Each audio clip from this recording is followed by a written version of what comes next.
And he says, and I'm going to be home next year, because that was in November. And I told him I wanted him to come home. So, he said he would. He was wrapping things up, and he already talked about this guy named Cheatham was going to buy one of his properties, and these others too. So I started feeling like, okay, things are going to change, and he's going to be home. But Neil King never made it back home to McAllen.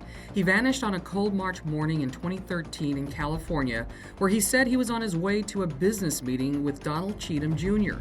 Family and friends knew Neil was not the type at all to leave everyone behind. He was very punctual, and so he wasn't the type of kid that would just disappear. Neil is described as being very adventurous, ready to take on new projects.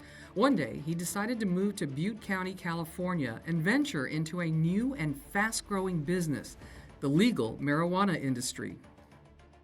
Well, he was in Austin at Austin Community College for a couple of years, and he always struggled with his attention deficit in school, and the structured environment at school was always hard for him. And so I think he decided he would strike out for California, and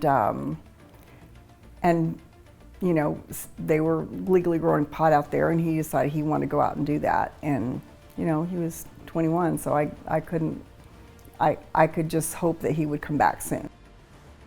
A mother's search for her missing son begins, and so does the investigation into Neil King's disappearance. Gail was immediately in touch with the Butte County Sheriff's Office and the McAllen Police Department. I think my son went with Don Cheatham, this is my opinion, and went back to that property on Olive Grove that he was going to sell to Cheatham. I think that's what I think that's where my son went, and disappeared from there.